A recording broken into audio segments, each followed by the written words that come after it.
As a mother, what I'm trying to do is to protect your families. I don't want this to happen to anyone else. How many more balconies are ready to fall down in the state of California? That woman's daughter was killed when a balcony at the Library Gardens Apartments in Berkeley gave way. Ashley Donahoe, her cousin Olivia Burke, were among the 6 students killed when that balcony collapsed. 7 more young people, they were injured. Records show the construction company has paid more than $26 million in settlements involving water infiltration problems and also defects. Current laws do not require contractors to report settlements to the board that even oversees them. Yeah, the incident has prompted new legislation to change that. Today in the 4x4, we are learning more about a bill now moving forward at the state capitol and another bill targeting state safety inspections for buses as well as limousines. For more on the legislation, let's send it over to Ken.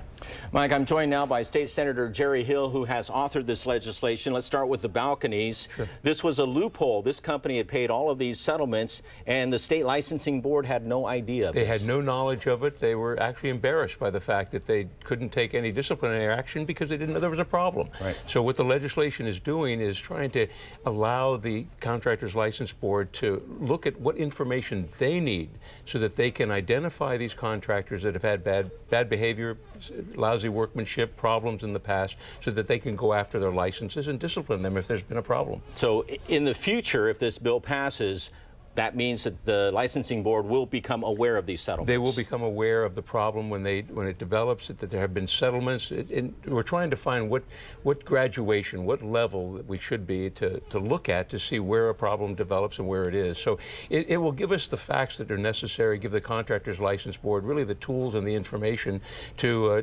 really do the job that they're charged with doing. And where does that bill stand right now, and what are the chances of passage? Well, the bill just got out of the Assembly committee this week, Business and Professions Committee, and it goes to the Appropriations Committee, and hopefully it'll get to the floor and become law by the end of the year. End of the year. Okay, and you think the governor will sign it? I think the governor will sign it, yes, okay. Absolutely. Let's move on to the issue of the buses, because we had that tragedy in San Francisco. Yes. With a runaway double-decker bus that crashed in Union Square. A number of people were injured. It could have been much worse than that because of the large vehicle, the populated area it was in. That was another loophole, that these buses hadn't been inspected like they were supposed to be, or we thought they were supposed to be. They were not inspected. Those the injury of 20 people just could have been avoided. Mm-hmm. The bus would never inspection. It came from Washington, D.C., and no one looked at it after that. It was many years old, wasn't inspected. The bus company that had inspected it had a problem in the past, and when it was inspected after that, they found 61 violations in that company, and 29 were for faulty equipment that should have been noticed. And so that was the problem. But more importantly, what we're seeing is the Highway Patrol, when they do their inspections, they're going after kind of everybody, treating them equal. Every 13 months they'll do an inspection. Now what we're going to do is have it a performance base. So those bus companies that have had problems, they'll get inspected more often. Those that are good operators won't be inspected as much. That's one area that we're going to look at. The other, buses that come into California will be inspected if they're over 2 years old to make sure that they're operating properly.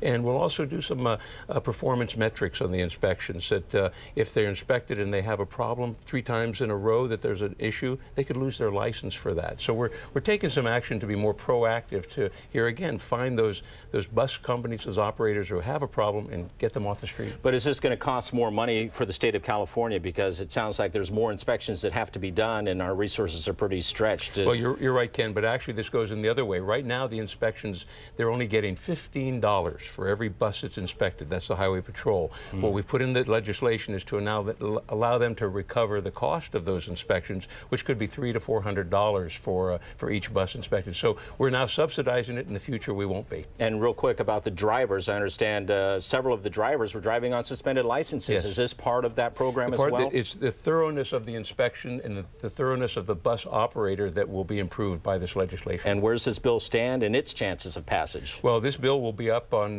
Monday in the Assembly Transportation Committee, so we're hoping for a good outcome. Maybe by the end of the year? At the end of the year, if it all goes well, by the end of the year it'll take effect. All right. Senator Jerry Hill from the Peninsula, thanks for your time. Appreciate it.